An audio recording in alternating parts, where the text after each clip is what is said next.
할렐루야. 네, 하나님의 말씀은 사무엘상 21장 3절에서 4절 말씀 보도록 하겠습니다. 사무엘상 21장 3절에서 4절까지의 말씀입니다. 두 절의 말씀이고요. 한 목소리로 같이 한번 읽도록 하겠습니다. 사무엘상 21장 3절에서 4절입니다. 시작.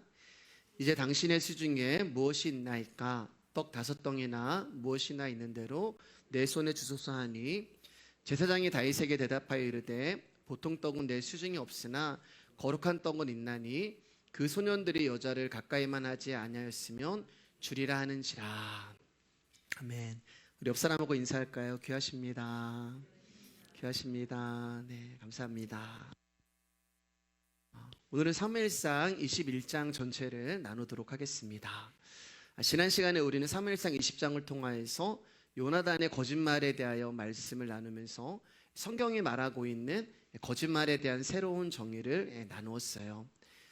성경이 요나단의 거짓말을 진실로 인정해 주는 것은 요나단의 생명이 다윗에게 있음을 그가 알고서 행한 거짓말이었기 때문에 성경은 그 거짓말을 참말이라고 인정을 해준다라고 우리가 말씀을 들었습니다.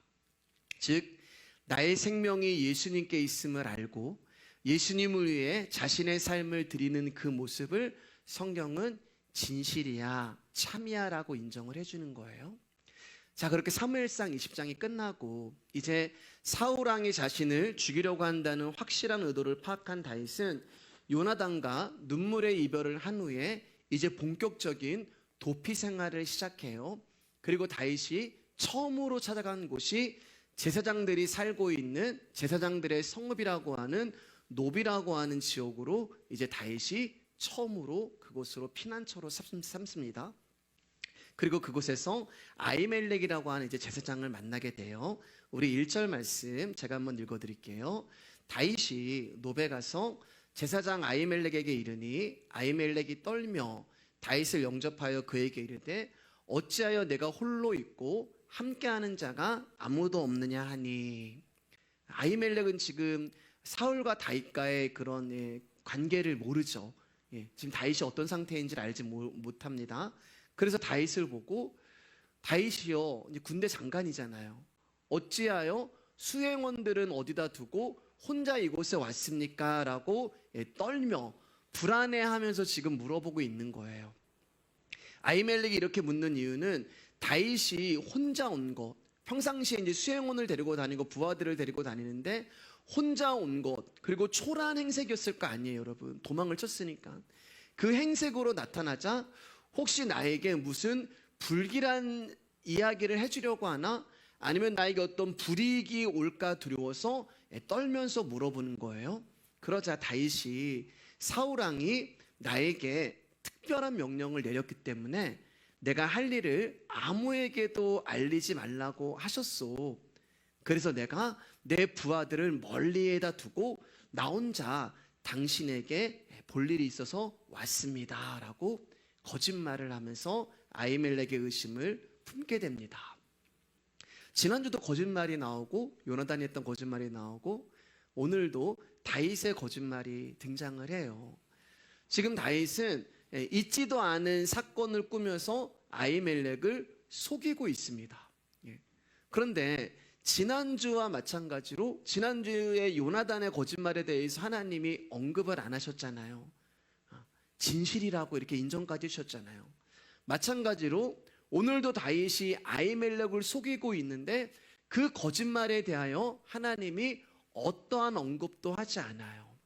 아니, 오히려 다윗의 말을 묵인하고 인정하는 것처럼 보입니다.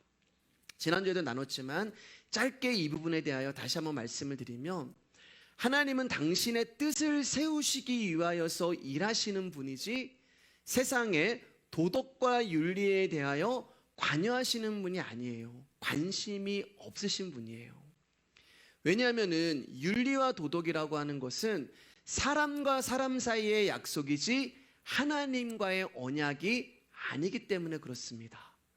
그래서 하나님은 오직 당신이 언약을 세우시고 그 언약을 이루시기 위한 당신의 뜻을 위하여 일하실 뿐이지 사람과 사람 사이에 있는 도덕과 윤리에 관하여서 일을 하지 않아요.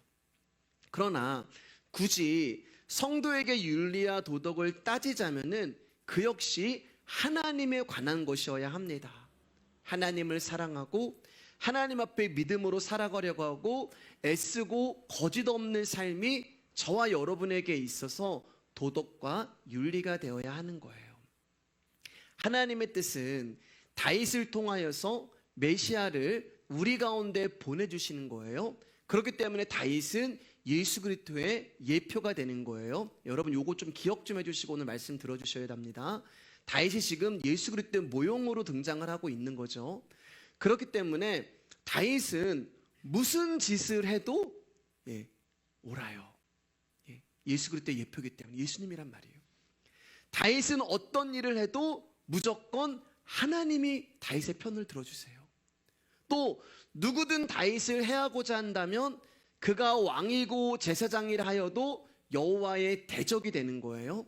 그래서 지난 시간에 요나단이 다윗을 위한 거짓말이지만 하나님이 그 거짓말을 인정해 주는 거란 말입니다. 자, 3절 4절 우리 같이 읽겠습니다. 시작. 이제 당신의 수 중에 무엇이 있나이까? 떡 5덩이나 무엇이나 있는 대로 내 손에 주소서 하니 제사장이 다윗에게 대답하여 이르되 보통 떡은 내 수 중에 없으나 거룩한 떡은 있나니 그 소년들이 여자를 가까이만 하지 아니하였으면 주리라 하는지라. 도피 생활을 했던 다윗은 배가 고팠어요. 도망자의 삶을 살고 있는 다윗은 지쳤습니다. 그래서 허기 가지고 배가 고프고 지친 다윗은 아히멜렉에게 혹시 먹을 것이 있으면 아무거나 좀 나에게 주십시오라고 부탁을 해요. 그리고 다윗의 요구에 아히멜렉은 보통 떡은 없다 이렇게 얘기하죠. 내 수중에 없으나. 여기서 말하는 보통 떡이라고 하는 것은 우리가 음식으로 먹는 떡을 얘기해요. 식사를 얘기하는 거예요. 오늘날로 얘기하면 허기를 채울 수 있는 그런 음식을 얘기합니다. 그리고 그 떡은 나한테 없고 거룩한 떡은 나한테 있다라고 얘기해요. 그럼 여기서 말하는 거룩한 떡은 무엇이냐면은 일반 사람들이 음식으로 먹는 그런 보통 떡이 아니라 하나님께 드려지는 진설병을 의미합니다. 성소에 들어오면은 하나님께 드려지는 떡이 이제 딱 그 떡상에 올라가 있단 말이에요. 그 진설병을 이야기하고 이 진설병은 하나님께 드려지는 거룩한 떡이라는 의미가 있어요. 그리고 이 떡은 일주일 동안 이제 안식, 지난 안식일에서 다시 말하면은 지난 주일에서 이번 주일까지 그 떡상에 진열이 돼 있는 거예요. 12개가 있어요. 그리고 새로운 안식일, 새로운 주일이 되었을 때 그 떡을 교체를 합니다. 그때 그 떡을 제사장만이 먹을 수가 있는 거예요. 교체되는 그날, 그러니까 안식일이 되겠죠. 이해가 되시죠? 이해가 되셔야 돼요. 네. 그러니까 일주일 동안 그 성소에 있는 떡, 하나님께 드려지는 그 거룩한 떡을 진설병이라고 하는데 이 떡은 일주일마다가 교체가 되고 교체가 되는 그 안식일 날 오직 제사장만 그 떡을 먹을 수 있어요. 다른 사람은 먹으면 안 돼요. 왜냐하면 하나님이 그렇게 말씀하셨기 때문에 그렇습니다. 레위기 24장 9절이에요. 제가 읽어드릴게요. 이 떡은 이 진설병이란 말이에요. 거룩한 떡이에요. 아론과 그의 자손에게 돌리고 그들은 그것을 거룩한 곳에서 먹을지니 이는 여호와의 화제 중 그에게 돌리는 것으로서 지극히 거룩함이니라. 이는 영원한 규례니라. 하나님의 말씀이라는 거예요. 이 말씀을 지켜야 돼요. 아론과 레위 지파만, 제사장들만 그 떡을 먹을 수가 있는 거예요. 그렇기 때문에 다윗은 이 떡을 먹으면 안 돼요.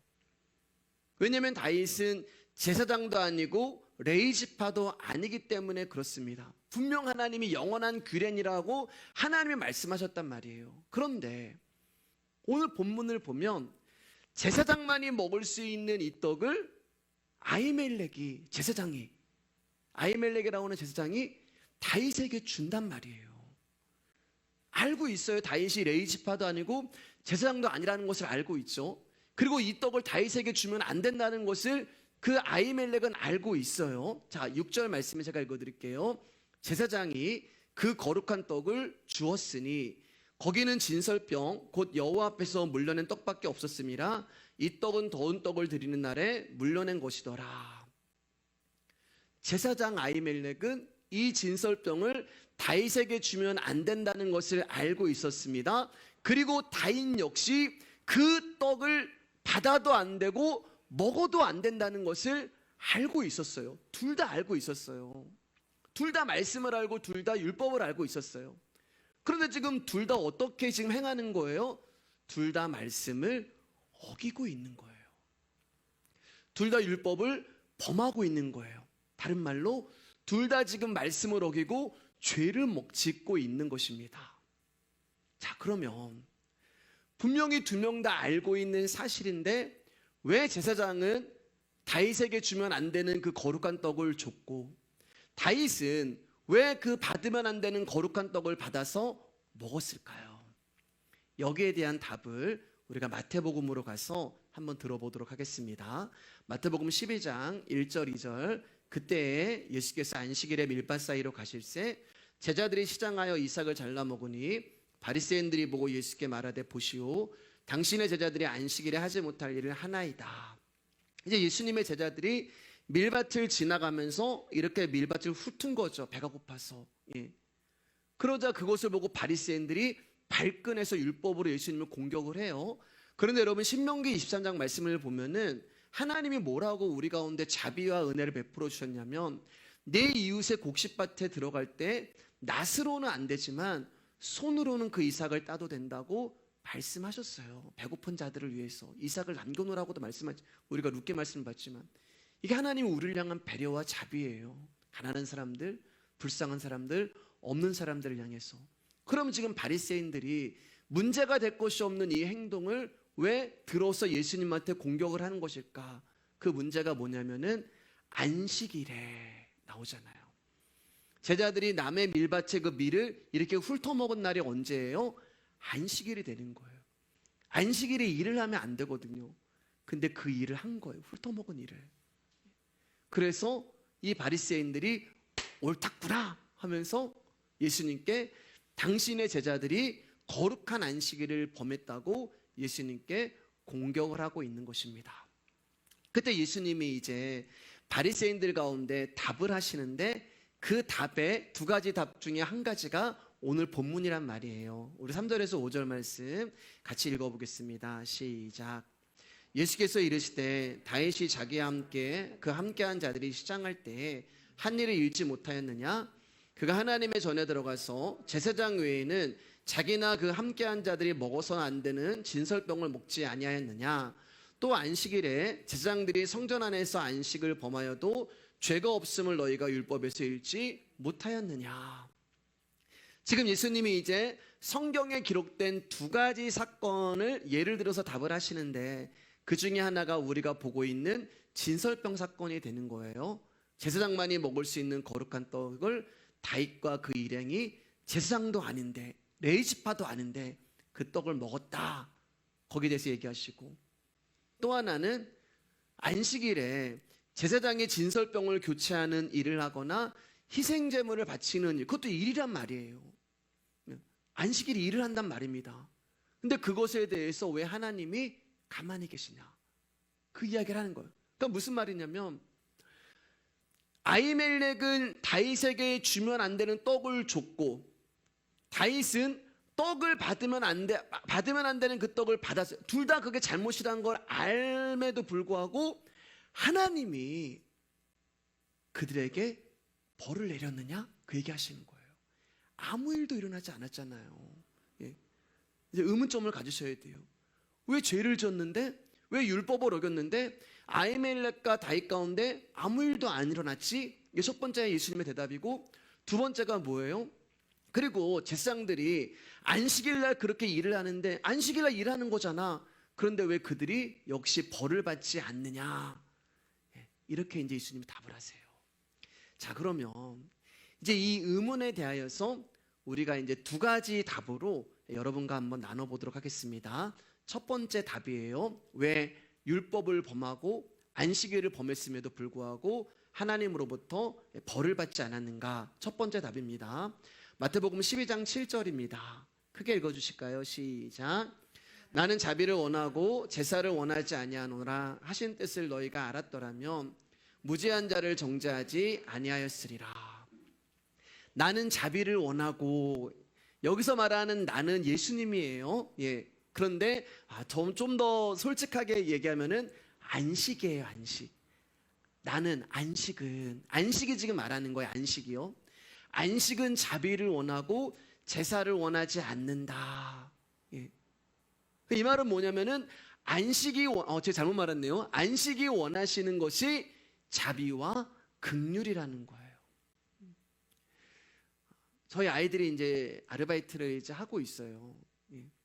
둘 다 이제 서서 하는 일을 이제 하는데, 그 손님들을 대상으로 하는 일이라서 인사도 90도로 해야 되고 손님들께 이제 예의도 갖춰서 상대를 이제 해야 돼요. 가끔 이제 일하는 모습을 멀리서 보면은 안쓰럽습니다. 모든 부모들이 다 이제 그런 마음일 거잖아요. 자녀들에 대해서. 근데 좀 서운한 게 있어요, 여러분. 뭐냐면은 저희 아이들이 집에 와서는 저한테 90도 인사를 안 해요. 예. 그리고 손님들에게 막 밝게 이야기하고 명랑하게 이야기하고 막 예의 갖춰서 막 이야기를 하는데, 깍듯하게 막 존칭도 쓰는데 저한테는 별로 존칭도 쓰지 않습니다. 예. 오히려 좀 짜증을 좀 내요. 배고프다, 힘들다, 피곤하다. 다 그러시죠. 예. 왜일까요, 여러분? 왜 그럴까요, 여러분? 밖에서는 안 그런데 왜 집에서는 그럴까요? 집이기 때문에 그래요. 집이기 때문에. 집에서는 90도 인사할 필요도 없고 손님들에게 하듯이 예의를 갖출 필요도 없어요. 집은 뭐 하는 거예요, 여러분? 집은 쉬는 거예요. 집은 잠자는 곳이고 편하게 있고 싶은 곳이, 눕고 싶을 때 눕는 것이 집이에요. 왜냐하면 집에는 자비와 긍휼이 되시는 아버지가 계시기 때문에 그래요. 그 아버지가 누구예요? 안식이란 말입니다. 그 안식이 누구세요? 예수님이래요. 예수님.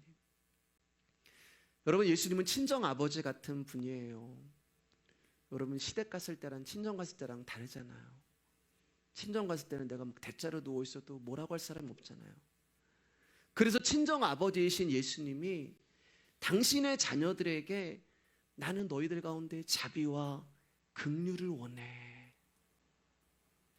어떤 율법을 막 지키면서 그거 안 지켰다고 너 왜 그렇게 안 지켰니? 그런 걸 원하시는 분이 아니에요. 자비를 원하고 긍휼을 원해. 여러분, 인생이 참 힘들고 고달프잖아요. 예. 저도 이제 정말 여러분께 죄송한데 나이가 이제 좀 드니까 피곤하고 좀 지치는 게 있는 것 같아요. 뭐 어떤 날은 막 힘들어서 눈물 날 때도 있습니다. 서러울 때도 있더라고요. 그냥 그때 우리의 안식이신 그 존재가 우리의 눈물을 닦아주시면서 하나님 나라를 보여주시는 거예요. 이 땅에서 힘든 우리를 닦아주시고 이 땅에서 힘든 우리를 위로해 주시면서 하나님 나라가 있잖아. 너에게 영원한 생명이 있잖아. 그리고 그 소망을 주시기 위하여서 안식이라는 존재가 이 땅에 오신 분이 예수님이 되는 거예요. 여러분, 하나님이 우리 가운데 율법을 주신 이유는 그 법 안에 담겨 있는 하나님의 자비와 긍휼과 은혜를 알게 하시기 위해서 우리 가운데 율법을 주신 거예요. 그 율법을 지키라고 주신 것이 아닙니다. 그런데 이 긍휼과 자비를 볼 수 없는 자들의 눈에는 안식일이라고 하는 특정한 날짜만 보이고 안식법이라고 하는 특별한 법만 보이게 되는 거예요. 그 안식 안에 담겨 있는 예수님의 자비와 긍휼이 보이지 않는 것입니다. 베데스다 연못에 있는 38년 된 병자가 안식일 날 살아났잖아요. 그는 38년 동안 한 번도 안식이라는 것을 누려본 적이 없었던 사람이에요. 안식이라는 것이 뭔지도 모르는 사람이었어요. 38년 동안, 평생 동안. 그런데 그의 인생에 안식이라고 하는 그 존재이신 예수님이 찾아오셔서 처음으로 안식이 무엇인지를 알게 해주신 거예요. 언제부터요? 38년 1월 1일부터 그에게 말씀을 주시고 그를 살려주시고 하나님 나라를 그의 안에 부어주시고 그 순간부터 그는 모든 것이 안식인 거예요. 예수님이 그 안에 함께 하심으로 말미암아 추워도 안식이고 따뜻하도 안식이고 숨을 쉬는 것도 걸어 다니는 것도 햇빛을 보는 것도 그에겐 전부 안식이 되는 거예요. 왜냐하면 안식이라고 하는 존재가 그와 함께하기 때문에 그렇습니다. 자신의 힘으로 구원에 이를 수 있다고 생각했을 때는 모든 것이 불안하고 걱정되고 원망이 되고 소망이 없었는데 안식이라고 하는 그분이 나를 찾아오심으로 말미암아 진짜 안식이 그에게 시작된 거예요. 그런데 아까도 말씀드렸듯이 이 안식을 받지 않은 자들은 몰라요. 지금 자리를 들고 걸어다니는 저 사람이 38년 된 병자라는 것을 보고 있습니다. 그러면 그러한 자가 살아나서 걸어다니면 기뻐하면서 하나님 나라의 생명에 관심을 가져야 하는데 그들의 눈에는 법을 어긴 사람만 보이는 거예요. 너 왜 안식일날 걸어다녀? 너 누가 안식일날 너를 고쳤어? 누가 안식일날 너한테 자리를 들고 걸어가라고 했어? 종교의 법과 특별한 날에만 관심을 두고 있는 거예요. 법을 지켰느냐? 나를 지켰느냐? 그것으로 그 사람을 판단하고 그것으로 그 사람의 믿음을 평가하고 비판하는 것입니다. 사랑하는 여러분, 법보다 소중한 것이 사람이고 날보다 소중한 것이 생명인 거예요. 그래서 교회는 특별한 절개가 없어요, 여러분. 그래서 우리가 예수 그리스도 안에 있으면 모든 날이 다 안식입니다.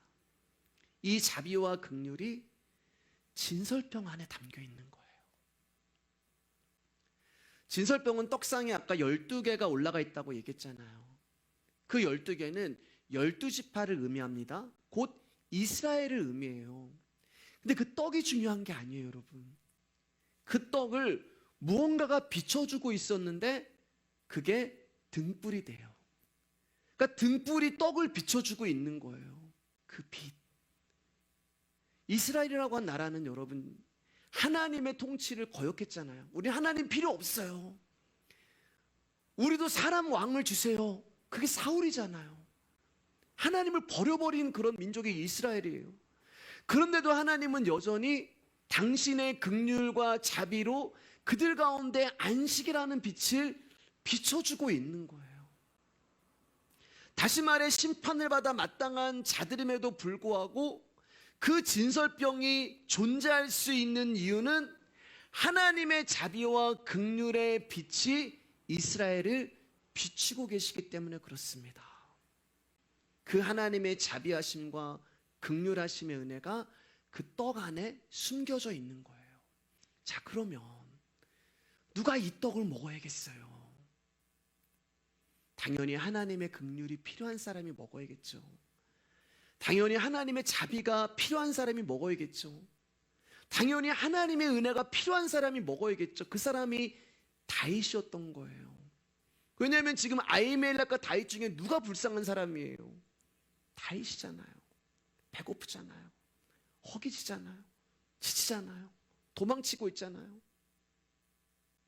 당장 내일 어떻게 될지 모르잖아요. 불쌍한 사람이잖아요. 긍휼한 사람이잖아요. 하나님은 그에게 자비와 긍휼을 베푸시는 거예요. 진설병이 중요한 게 아니라 어떻게 그 떡을 먹일 수가 있어, 이 법이 중요한 게 아니라 하나님의 자비와 은혜가 그 긍휼이 필요한 자에게 흘러가는 것이 그 거룩한 떡에 담겨있는 하나님의 뜻이고 첫 번째 답이 되는 거예요. 자, 그럼 두 번째 답을 한번 보도록 하겠습니다. 마태복음 12장 6절 8절입니다. 여러분이 크게 읽어주실까요? 시작. 내가 너에게 이르노니 성전보다 더 큰 이가 여기 있느니라. 인자는 안식일의 주인이니라 하시니라. 죄송합니다. 6절 8절이에요. 예, 인자는 안식일의 주인이니라. 우리 7절은 이제 첫 번째 답으로 받고, 여기 보면 인자가 안식일의 주인이다 이렇게 말씀하세요. 안식일의 주인은 어떤 특정한 날짜나 요일이 아니라 안식일의 주인이에요. 안식이라는 존재가. 그리고 그 안식이 예수님이라고 말씀을 드렸어요. 그렇기 때문에 여러분, 그 안식이라는 존재와 함께 있으면 안식일날 밀을 따먹든 제사장이 먹는 진설병을 먹든 또 성전에서 일을 하든 아무것도 안 하고 쉬든 모든 것이 용납이 되는 거예요. 예. 왜냐하면 안식이라는 존재 안에 이미 들어와 있기 때문에. 예. 여러분, 우리 말씀의 교회 안에 들어와 있으면 여러분, 우리는 말씀의 교회 성도가 되는 거예요. 여러분, 무슨 일을 해도 이 안식 밖에 있으면은 안식이 아니에요. 근데 이미 안식일의 주인이신 예수님이 제자들과 함께 한단 말입니다. 그렇기 때문에 그들은 이미 안식을 누리고 있는 거예요. 그래서 예수님이 당신을 내가 안식일의 주인이다라고 이야기하고 내가 성전보다 더 크다라고 말씀하고 있는 것입니다. 자, 다윗이 제사장이 먹는 진설병을 먹었음에도 불구하고 하나님으로부터 벌을 받지 않은 이유가 무엇인지 아시겠어요? 그것은 아까 제가 처음에 서두에 기억해달라고 말씀드렸죠. 다윗이 예수 그리스도를 예표하는 자이기 때문에 그래요. 다윗을 통하여서 하나님이 예수 그리스도를 우리 가운데 보여주시고 가르쳐주시고 있는 거예요. 그러니까 그대로 말씀을 적용해 보면은 성전보다 더 크고 안식일의 주인인 다윗이 지금 성전 안에 있는 거예요. 성전보다 더 크다는 말은 여러분 무슨 말이냐면 성전 안에 있는 모든 것이 그 사람 거라는 거예요. 성전 안에 있는 모든 것이 그 사람을 섬긴다는 거예요. 그러면 다윗이 성전보다 더 크기 때문에 진설병 먹어도 여러분 대답해 주셔야 돼요. 말씀을 잘 들으셨나 안 들으셨나? 돼요 안 돼요? 돼요. 네, 돼요. 성전보다 더 크시기 때문에 그가 예수 그리스도를 예표하기 때문에 진설병 먹어도 돼요. 여러분, 다윗이 아히멜렉 가운데 먹을 게 있습니까? 라고 얘기했을 때 아히멜렉이 보통 떡은 없고 거룩한 떡이 있습니다 라고 얘기했을 때 여러분 다윗이 그 떡은 내가 먹으면 안 되잖아 이런 말 안 했잖아요. 그 떡 내놔 그렇게 얘기하잖아요. 그 진설병은 제사장만 먹는 거잖아요. 나는 먹으면 안 되잖아요. 그렇게 얘기하지 않고 제사장만이 먹을 수 있는 거룩한 떡은 있습니다. 그러니까 다윗이 뭐래? 그 떡 주세요. 왜요? 다윗이 제사장이거든요. 하나님의 영이 떠난 사울, 우리가 이제 봤잖아요. 사무엘상 통해서 하나님의 영이 떠난 사울이라는 것은 이스라엘은 하나님의 영이 떠났다는 얘기예요. 하나님의 영이 떠난 이스라엘 가운데 거룩한 제사장은 없는 것입니다. 근데 그 영이 누구 가운데 지금 찾아갔어요? 다윗에게 하나님의 영이 임했잖아요. 그러니까 다윗에게 임한 하나님의 영으로 말미암아 다윗이 기름 부음 받고 진짜 제사장이 된 거예요. 그러니까 지금 진짜 제사장 되시는 다윗 예수 그리스도가 가짜 제사장에게 가서 너 네가 진설병 먹으면 안 돼. 내놔. 그 떡은 내 거야.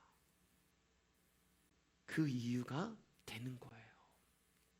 이게 두 번째 이 진설병에 담겨 있는 복음의 비밀이 되는 것입니다. 자, 이 부분 여기까지 하고 오늘 본문 계속해서 이어나갈게요. 자, 7절 말씀 여러분 크게 한번 읽어주실까요? 시작. 그날에 사울의 신하 한 사람이 여호와 앞에 머물러 있었는데 그는 도액이라 이름하는 에돔 사람이요 사울의 목자장이었더라. 제사장으로부터 떡을 받아서 막 허기를 채웠을 거예요. 자, 우리가 이제 배고픈데 뭘 먹으면 눈이 밝아지잖아요. 그런 거 경험하셨죠? 배고플 때는 아무것도 안 보이는데 배가 좀 부르면 이제 막 눈이 밝아지네. 눈이 밝아지면서 누군가가 저기서 보이는데 도액이라고 하는 사람이 다윗의 눈에 딱 들어옵니다. 성경은 그 도액을 뭐라고 얘기하냐면은 사울의 신하, 사울의 목자장, 다시 말하면은 사울의 충실한 부하였다는 말이에요. 아마 이 도액 역시 어떤 종교적인 이유로 이 노베에 왔던 것 같습니다. 아무튼 도액을 보는 순간 다윗은 위기감을 느꼈을 거예요. 왜냐하면 도액이 자기를 발견하면은 사울에게 가서 또 이야기할 것이고 또 사울은 자기를 죽이려고 군사들을 보낼 거잖아요. 그러자 다윗이 이제 8절 9절에서 아히멜렉에게 이렇게 얘기해요. 다윗이 아히멜렉에게 이르되 여기 당신의 수중에 창이나 칼이 없나이까. 왕의 일이 급함으로 내가 내 칼과 무기를 가지지 못하였나이다 하니 제사장이 이르되 내가 엘라 골짜기에서 죽인 블레셋 사람 골리앗의 칼이 보자기에 쌓여 에봇뒤에 있으니 내가 그것을 가져가려거든 가지라. 여기는 그것밖에 다른 것이 없느니라 하는지라. 다윗이 이르되 그 같은 것이 또 없나니 내게 주소서 하더라. 도액을 보는 순간 마음이 급해진 다윗이 아히멜렉에게 혹시 무기가 있습니까? 지금 왕이 나에게 급하게 명령을 내려서 내가 아무런 무기도 가지고 오지 않았습니다 라고 이야기를 하니까 아히멜렉이 에봇 뒤에 네가 엘라 골짜기에서 죽인 골리앗의 칼이 저기 있으니까 필요하면 그 칼을 가져가라 이야기를 해요. 골리앗을 죽였을 때는 다윗이 소년이었잖아요. 그러나 지금 세월이 많이 흘러서 다윗은 검술에 능한 용사가 됐단 말입니다. 그 골리앗의 칼보다 더 큰 무기가, 더 큰 축복이 어디 있겠어요? 아마 다윗은 골리앗의 칼을 하늘에서 내려온 선물처럼 느꼈을 거예요. 여러분, 제가 말씀을 이제 준비하면서 한 가지 참 은혜를 제가 받았어요. 그게 뭐냐면, 여러분, 오늘 다윗에게 필요한 모든 것이 어디서 채워지고 있어요? 예. 배고픔이 어디서 채워졌어요? 성전이잖아요. 무기는 어디서 채워졌어요? 성전이잖아요. 성전을 통하여서 다윗에게 필요한 모든 것이 채워지고 있는 거예요. 여러분, 오늘 추운 날씨에 또 이 밤에 많이 피곤하실 텐데도 이 자리에 나와서 말씀을 들으셔서 정말 감사합니다. 우리 한 번 더 우리 힘내시라고 한번 인사했으면 좋겠습니다. 오늘 고생 많으셨습니다. 근데 여러분, 우리가 이 밤에, 이 추운 날씨에 이 예배당에 나와서 말씀을 듣는 이유가 뭐겠어요? 우리 인생의 모든 문제의 답이 예수님께 있기 때문이잖아요. 하나님은 우리를 도우시는 분이십니다. 배고프고 지치고 허기지고 쓰러진 우리를 외면하시는 분이 아니세요. 배고픈 우리에게 떡을 주시고 우리에게 우리를 지킬 수 있는 무기를 주시는 분이 하나님이세요. 어디서요? 예배당에, 성전에서. 그 성전에서는 무슨 일이 일어나는 거예요? 예배가 드려지잖아요. 말씀입니다. 말씀이 우리의 양식이 되고 말씀이 우리의 무기가 되게 하시는 그 기적을 하나님은 예배 때마다 우리 가운데 베풀어주고 계시는 거예요. 그래서 여러분, 예배가 귀한 곳이고 포기할 수가 없는 거예요. 자, 계속해서 말씀 보겠습니다. 10절 말씀 제가 읽어드릴게요. 그날에 다윗이 사울을 두려워하여 일어나 도망하여 가드왕 아기스에게로 가니.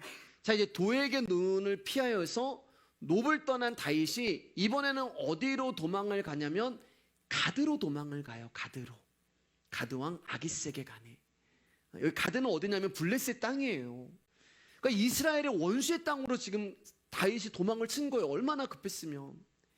블레셋은 5개의 성으로 이루어졌는데요, 각 성마다 왕이 있었어요. 그리고 그 성 중에 하나가 가드였는데 문제가 뭐냐, 이 가드가 여러분 골리앗의 고향이었어요.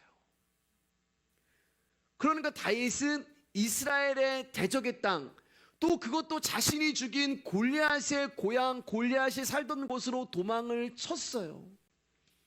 분명히 상식적인 행동이 아니에요. 왜냐하면 가드 사람들에게 있어서 골리앗은 그들의 영웅이었는데 다윗은 그들의 영웅을 죽인 원수였단 말입니다. 더군다나 지금 다윗이 뭘 차고 갔어요, 여러분? 골리앗의 칼을 가지고 갔어요. 호랑이 굴에 죽으려고 들어간 거예요. 사실 성경에 무슨 이유로 다윗이 골리앗이 살던 가드로 갔는지 정확하게 기록되어 있지 않아 설명을 제가 드릴 수가 없어요. 그냥 제 생각할 때 어쩌면 그냥 막 급하게 도망을 쳤는데 딱 도착해서 보니까 가드네?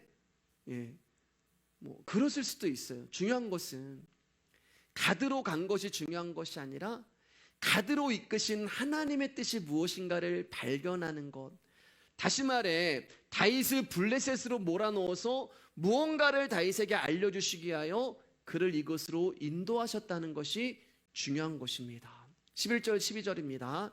여러분들이 크게 읽어주세요. 시작. 아기스의 신하들이 아기스에게 말하되 이는 그 땅의 왕 다윗이 아니니까 우리가 춤추며 이 사람의 일을 노래하여 이르되 사울이 죽인 자는 천천히요 다윗은 만만히로다 하지 아니하나이까한지라.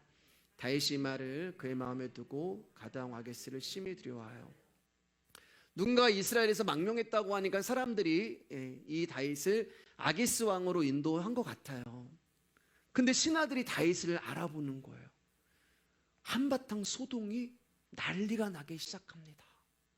아게스 왕 앞에 서 있는 다윗을 보고 아게스의 신하들이 이스라엘 왕이다, 사울이 왕인데 다윗을 왕으로 인정하는 거예요.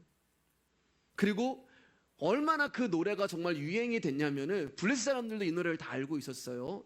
오늘날 말하면 BTS 같은 뭐 그런 노래였나 봐요. 다 아주 전 국민이 부르는. 사울이 죽인 자는 천천히요 다윗이 죽인 자는 만만히로다. 그 노래를 지금 그 노래의 주인공이 바로 저 사람이고, 저 인간이 우리의 영혼 골리앗을 죽인 자다. 막 수근거리고 웅성거리고 막 아기스에게 막 보고를 하는 거예요. 그 얘기를 지금 다윗이 듣고 있는 거예요. 자신의 정체를 알고 있는 신하들의 웅성거림을 듣게 되자 다윗은 어떤 마음이 들었겠어요, 여러분? 두려움이 들었겠죠. 아기스가 나를 죽일 수도 있다고 하는 두려움이 찾아오기 시작한 거예요. 그러자 다윗이 어떤 짓을 하냐? 13절 말씀입니다. 같이 읽어줄게요. 시작. 그들 앞에서 그의 행동을 변하여 미친 체하고 대문짝에 그적거리며 침을 수염에 흘리매.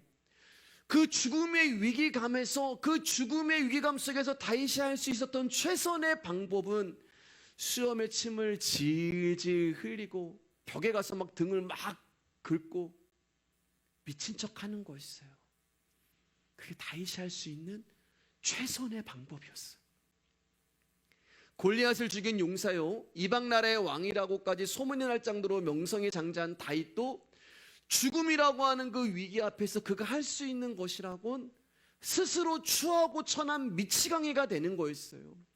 왜요, 여러분? 살고 싶어서.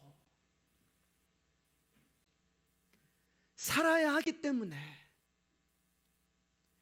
내가 살 수만 있다면 침을 수염에 질질 흘리는 것도, 벽을 박박 긁는 일도 할 수 있었던 거예요. 제가 말씀을 준비하면서 한 가지 일이 떠올랐는데요. 오래전 얘기예요. 여러분 다 아는 사건인데, 당시 전쟁이 끝나지 않은 중앙아시아로 단기 선교를 우리나라에서 한 팀이 갔습니다. 그리고 그 팀이 반군에 잡혀서 참수를 당하게 되는 사건이 굉장히 큰 이슈가 됐어요, 우리나라에. 그래서 기독교가 욕을 먹고 사회로부터 지탄을 받았습니다. 그때 이제 한 목사님이 이제 부목사로 있을 때였으니까 막 말씀을 하시면서 이런 이야기를 하셨어요. 나 같으면 저렇게 살려달라고 구걸하지 않겠다. 모든 카메라가 비치고 있는 그 자리에서 예수 그리스도의 복음을 전하고 그 사람의 신앙을 고백하면 얼마나 많은 사람들에게 예수 그리스도의 영향력을 행사하고 하나님의 영광 받지 않겠냐, 이렇게 말씀을 하시면서 화를 내신 적이 있으세요. 근데 여러분, 제가요 이 굉장히 오래된 일인데도 잊지 않고 제가 늘 기억하고 있는 이유는 나 같으면 어땠을까? 이 질문을 하기 때문에 그래요. 나 같으면 어땠을까? 그리고 그 질문의 답은 무엇일까요, 여러분? 저도 살려달라고 했을 것 같아요. 저도 그 상황이 되면, 저도 누군가가 막 칼을 들이대고 총을 들이대면 살려달라는 고백 말고는 다른 것을 할 수 없었을 것 같아요. 죽음이 무섭지 않은 사람이 누가 있어요? 그런데 여러분, 우리는 너무나 다른 사람의 믿음과 신앙에 대해서 쉽게 이야기하는 것들이 있어요. 그 자리에 서보지 않았는데, 그 사람의 상황이 되지 않았는데. 제가 개척을 하고 이제 여러분과 함께 같이 신앙생활을 하면서 너무나 죄송한 마음이 이제 들었던 적들이 있습니다. 그건 제가 여러분의 위치에 가보지도 않고 여러분의 자리에 있지도 않으면서도 이렇게 사십시오라고 얘기하는 것들, 그런 것들이 너무 죄송한 것들이 있는 거예요. 근데 우리는 그런 것들이 너무 많아요.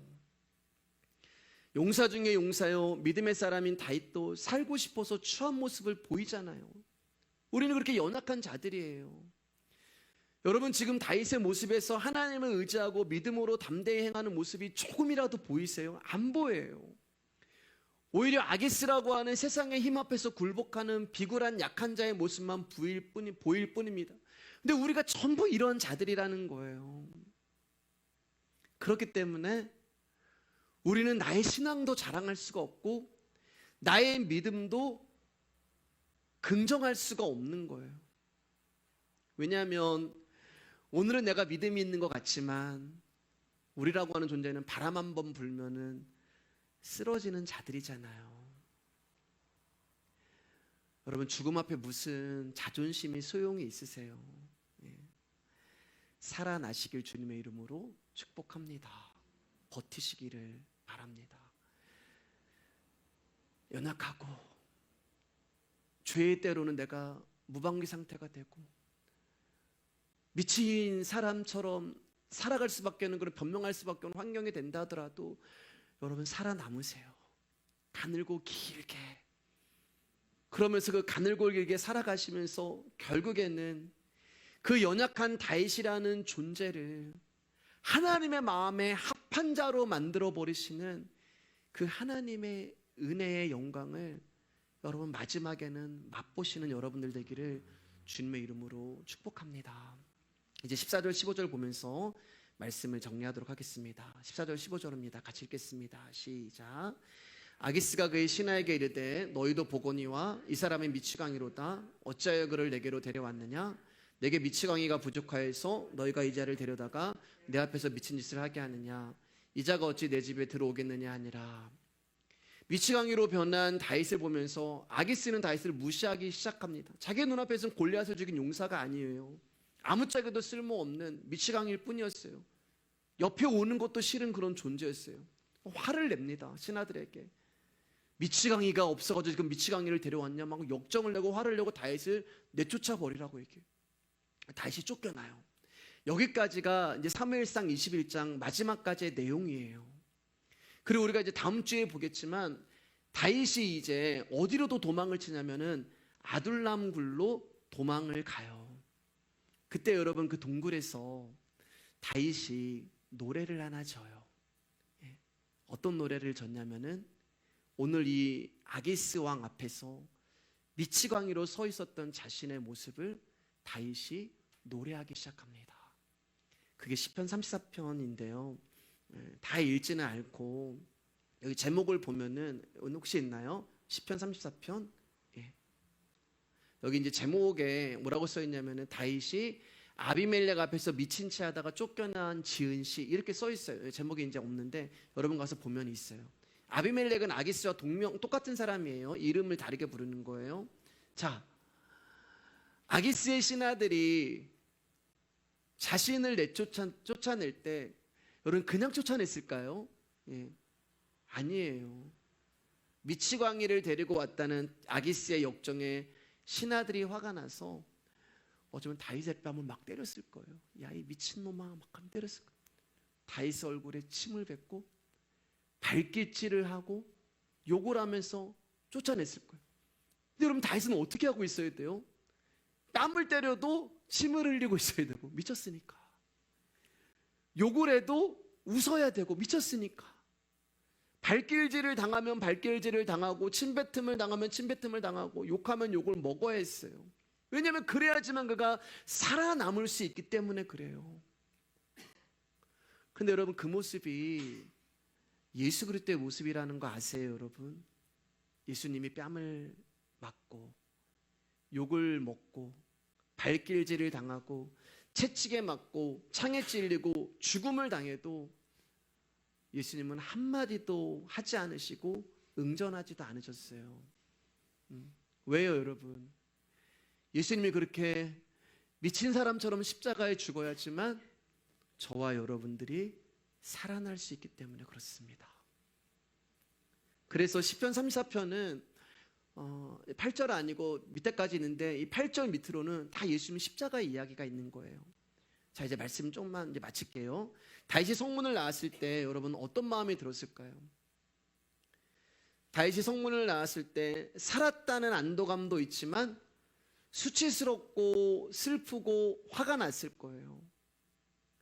자신이 당한 일을 생각하면 얼마든지 하나님을 향해서 원망과 불평을 쏟아내도 괜찮은 상황입니다. 왜냐하면 하나님이 다윗에게 기름만 부어주지 않으셨으면 그는 지금 도망을 안 다녀도 되고, 그는 배 안 고파도 되고, 지금 이 죽음의 위기 속 안 겪어도 되고, 미친 척 안 해도 되고, 수치와 창피와 고난을 안 당해도 돼요. 하나님이 기름만 안 부으셨으면. 그가 성문을 나서서 이제 살았다라고 했을 때 하나님을 향해서 다윗이, 하나님 이게 뭐예요? 하나님 왜 내가 이 모양 이 꼴로 살아야 돼요? 내가 뭘 잘못했어요? 말씀 좀 한번 해보세요. 얼마든지 이렇게 하나님 앞에 외칠 수 있고 원망하고 불평해도 돼요. 하나님은 그거 다 받아주셔야 돼요. 하나님은 책임이 있어요. 오히려 하나님이 야 미안하다, 하나님 그러셔야 돼요. 다윗에게. 근데 다윗이 하나님을 향해서 원망과 불평하지 않나요? 뭐 하는지 아세요 여러분? 찬양해요. 내가 여호와를 항상 송축하며 내 입술 항상 주를 찬양하리로다. 뺨을 맞고 막 그런 수모와 수치를 당하면서 성문을 나오면서 눈물을 뚝뚝 흘리면서 다윗이 찬양했을 거예요. 무슨 찬양했을까 제가 궁금하다가, 그럼에도 불구하고 날 사랑하시는 내 하나님의 사랑은 나의 모든 걸 덮고, 그럼에도 불구하고 날 안아주시는 내 하나님을 부를 때 아버지라 부르죠. 다윗이 이런 찬송을 했을 거예요. 다윗이 어떻게 찬송할 수 있었을까? 4절에 그 답이 나와요. 우리 4절 한번 크게 읽어주세요. 시작. 내가 여호와께 간구하매 내게 응답하시고 내 모든 두려움에서 나를 건지셨도다. 다윗이 간구했대요. 기도한 거예요. 어디서요? 아기스 앞에서. 아기스 왕 앞에서 신하들이 막 수근거리고 신하들이 막 웅성거릴 때 다윗이 기도한 거예요. 뭐라고 기도했을까요 여러분? 전지전능하신 하나님, 그렇게 기도했을까요? 하나님 나 좀 살려주세요.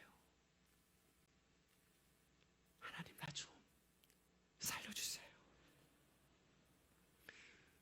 하나님 나 좀 살려주세요. 응답하셨대요. 내게 응답하셨고. 근데 그 응답이 뭐예요? 미친 척하라. 그 응답이 미친 척하라는 거. 시험에 침도 질질 흘리고 벽에 등도 퍽퍽 끓고. 우리는 그런 응답 원하지 않잖아요. 우리가 생각하는 응답은 하나님이 불말과 불병거를 보내셔서 아기스와 그 자기를 죽이려고 하는 그 가드 사람들 쑥대밭으로 만들어버려요. 내가 믿는 하나님은 이런 분이야. 내가 믿는 하나님은 이런 분이야. 우리가 간증하잖아요. 근데 하나님의 응답은 미친 척해라. 뺨 맞아라. 욕먹어라. 발길질 당해라. 반응하지 말아라. 참아라. 근데 그게 감사해서 찬양을 한대요. 그 응답이 감사해서 다시 찬양을 하는 거예요. 하나님 감사합니다. 저를 살려주셔서 감사합니다. 제가 수치를 당하고 욕을 먹고 뺨을 맞고 매를 맞았어도 제가 살아났습니다. 하나님 감사합니다. 여러분, 이게 우리를 향한 예수님의 기도라는 거 아세요? 아버지, 내 사랑하는 자들에게 나의 죽음으로 인하여 자비와 긍휼이라는 안식을 주게 해주셔서 감사드립니다. 내가 침뱉음을 당하고 뺨을 맞고 채찍에 맞고 못에 박히고 알몸으로 십자가에 달리는 수치를 당했지만 나의 죽음은 그 미친 거잖아요, 여러분. 하나님의 아들이 왜 그 미친 짓을 해요? 근데 그분이 미쳤기 때문에 저와 여러분들이 살아난 거예요. 이게 다윗의 찬송 안에 담겨 있는 십자가의 복음이 되는 것입니다. 다윗이 8절 말씀에 보면 시편 38절 말씀에 이렇게 얘기해요. 너희는 여호와의 선하심을 맛보아 알지어다. 그게 선하심이래요. 그게 선하심이다. 다윗이 어떻게 이런 처지에서도 여호와를 찬송하고 자랑할 수 있었을까? 그것은 여러분 상황과 환경에 그가 의미를 두지 않았기 때문에 그래요. 내 형편에 의미를 두지 않았기 때문에 그래요. 다윗은 상황과 환경과 형편이 아니라 그의 관심은 오직 자신을 살려주시는 하나님께만 있었던 거예요. 다윗이 하나님 앞에 기도할 때 뭐 어떻게 해달라는 기도가 없잖아요. 요구가 없어요. 사랑하는 여러분, 이렇게 말씀드리면 기분 나쁘실 수도 있지만 미친놈으로 사는 것도, 미친 자로 사는 것도 하나님의 허락하신 거라면 여러분 그게 은혜가 되는 것입니다. 내가 이만큼 사는 것도 은혜예요. 가난한 거 은혜예요. 몸이 아픈 거 하나님이 허락하신 거라면 은혜예요. 이런 사람 만나고 이런 일하고, 제가 말씀 위의 교회 이 자리에서 여러분에게 말씀을 전할 수 있는 거 은혜예요. 여러분, 그게 감사해서 우리가 찬양하는 거예요. 왜냐하면 그분이 저와 여러분들을 선택해 주지 않으셨으면 저와 여러분들은 전부 그리스도를 알지도 못하고 영원한 죽음 앞에 끌려갈 수밖에 없는 자들. 이게 은혜가 되는 거예요. 우리 같이 찬양하도록 하겠습니다.